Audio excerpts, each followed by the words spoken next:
ઇટાલીમાં કોરોનાના નવા સ્વરૂપના કારણે હવે ક્રિસમસની ઉજવણી ફિક્કી પડેલી જોવા મળી રહી છે અને કોરોનાના નવા સ્વરૂપના કારણે હવે અને નવા સ્ટ્રેનથી બચવા ઇટાલીના અનેક શહેરોમાં સાવચેતીના પગલાં ભરાયા। ઇટાલીના લાકવિલા શહેરથી એબીપી અસ્મિતા ત્યાં પહોંચી અને ત્યાંની સ્થિતિ જાણી।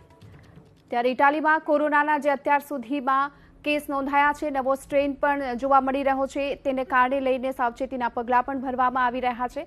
19,77,000થી પણ વધુ કેસ અત્યાર સુધીમાં નોંધાઈ ચૂક્યા છે। ઇટાલીમાં કયા પ્રકારની સ્થિતિ છે જાણવા માટે આપણી સાથે વિધિ પટેલ જોડાઈ ચૂક્યા છે, જેઓ મૂળ અમદાવાદના છે પરંતુ ત્યાં અભ્યાસ કરે છે। વિધિ, સ્વાગત છે આપનું એબીપી અસ્મિતામાં। હાલમાં જે નવો સ્ટ્રેન જોવા મળી રહ્યો છે કોરોનાનો, કયા પ્રકારની ત્યાં અસર જોવા મળી છે? ક્રિસમસની ઉજવણી પણ ફિક્કી પડી રહી છે। જી બિલકુલ, અહીંયા આગળ આ વખતે એવી ક્રિસમસ નથી થવાની જેવી દર વખતે જોવા મળે છે આપણને, કારણ કે દર વખતે લોકો પરિવાર અને મિત્રો સાથે ભેગા મળીને આ તહેવાર ઉજવતા હોય છે, ખૂબ ખુશીથી ઉન્માદથી ઉજવતા હોય છે।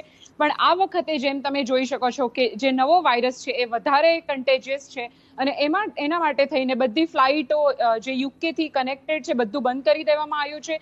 એ છતાં પણ જ્યારે આ ક્રિસમસના ટાઈમમાં જે એના મેઇન તારીખો કહેવાય 24, 25 અને 26 અને એના પછી પણ જ્યારે નવું વર્ષ ચાલુ થશે જે 31/1/2, તો અહીંયાનું જે ક્રિસમસ હોય એ લગભગ 6 થી 7 તારીખ જાન્યુઆરીએ એ પતતું હોય છે।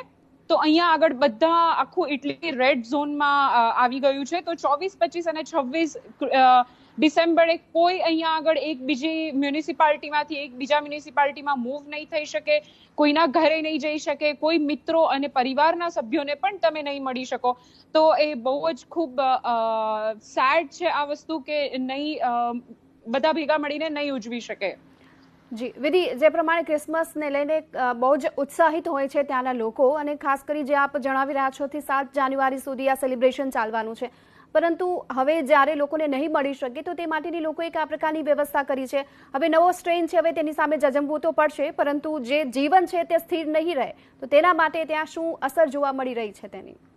તો એના માટે અહીંયા આગળ 24 તારીખથી લઈને 7 તારીખ સુધી બધા બાર, રેસ્ટોરન્ટ્સ એ બધું બંધ કરી દીધું છે। જે પણ વસ્તુ જરૂરી નથી એ બધી વસ્તુ પર રોક લગાવવામાં આવી દીધી છે। બધા અહીંયાના લોકોએ બહાર નહીં જવાનું એ સમયમાં, જેને ઘરેથી કામ કરવાનું શક્ય નથી ખાલી એ જ લોકો બહાર જઈ શકશે, તો એ પ્રમાણેની અહીંયા આગળ રોક લગાવવામાં આવી દીધી છે। જે પણ ઇટાલિયન સિટીઝન બહારથી આવી રહ્યા છે એમને રોમ એરપોર્ટ પર ટેસ્ટિંગ ચાલુ થઈ ગયું છે અને એ પ્રકારની સાવચેતી છે। બધું આખું ઇટલી રેડ ઝોનમાં છે અત્યારે। જી, અને અત્યારની જો વાત કરીએ, આપ જે પ્રમાણે જણાવી રોક લગાવી દીધી છે, તો ક્યાંથી ક્યાં સુધીની આ રોક રહેશે ઇટાલીમાં? તો 24, 25 અને 26 તારીખ સુધી, જેમ કે ઇટલીને 3 ઝોનમાં ભાગલા પાડવામાં આવ્યા છે, જેને કહેવાય એક રેડ ઝોન, યલો ઝોન અને ઓરેન્જ ઝોન। તો રેડ ઝોનની અંદર તમે કોઈ રેડ અને ઓરેન્જ ઝોનની અંદર તમે એક મ્યુનિસિપાલિટીથી બીજી મ્યુનિસિપાલિટીમાં મૂવ ના થઈ શકો, વગર કારણે તમને એક ઓટો સર્ટિફિકેશન કરવું પડે અને એ હોય તમારા સાથે કારણ હોય તો જ તમે બહાર જઈ શકો છો, જેમ કે ગ્રોસરી લેવા જવું હોય કે કોઈ પણ કારણોસર। એના સિવાય તમે રેડ અને ઓરેન્જ ઝોનમાં બહાર ના જઈ શકો। યલો ઝોન ઓરેન્જ ઝોન થવાનું છે જ્યારે કહી શકો તમે 27, 28 અને 29, પણ પછી ફરીથી 30, 31 થી લઈને 4 તારીખ સુધી રેડ ઝોન લાગુ કરી દેવામાં આવશે, જેથી જે અહીંયાનું યુથ છે એ નવા વર્ષને લઈને બહાર એકબીજાને ના મળે અને આપણે આ રીતે વાયરસને રોકી શકીએ, જે નવો વાયરસ આવી રહ્યો છે એને પણ। જી વિધિ, આપ ત્યાં અભ્યાસ માટે પહોંચ્યા છો, તો આવા નવા સ્ટ્રેનના કારણે અભ્યાસ પર કયા પ્રકારની અસર? બિલકુલ, જેમ કે અમારે અહીંયા યુનિવર્સિટી સ્ટાર્ટિંગમાં જ્યારે ઓગસ્ટ પછી થોડી વાર 1 મહિનો ચાલુ કરવામાં આવી હતી, પણ જેમ તમે જોયું કે ઇટલીના બહુ વધારે નંબર વધવામાં આવ્યા હતા, દિવસના 30,000, 35,000 કેસીસ થતા જોવામાં આવી રહ્યા હતા। એ પછી અહીંયા ફરીથી યુનિવર્સિટી અને સ્કૂલો બંધ કરી દેવામાં આવી અને ફરીથી ઘરે બેસીને ઓનલાઈન ક્લાસીસ ચાલુ કરવામાં આવ્યા, જેનાથી અમુક અભ્યાસ એવા હોય છે જેમ કે PhD અને એવા બધા, જેના માટે તમારે લેબમાં જવું જરૂરી છે, પણ અમે બિલકુલ ઘરની બહાર નથી નીકળી શકતા વાયરસના કારણે। જી વિધિ, આપ અમારી સાથે જોડાયા, આભાર આપનો, અને અમે અપેક્ષા રાખીએ કે આપ પણ સાવચેત રહેજો અને ત્યાંની સ્થિતિ છે તે પ્રમાણે પણ આપ ત્યાં વ્યવસ્થિત રીતે રહો, આપની સાથે જે લોકો છે તેમનું સ્વાસ્થ્ય સારું રહે તેવી આશા।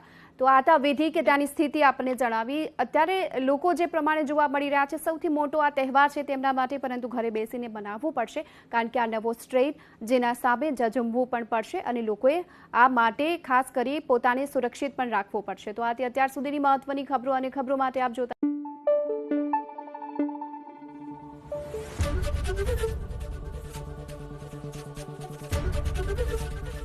એબીપી અસ્મિતા, ગુજરાતની અસ્મિતા.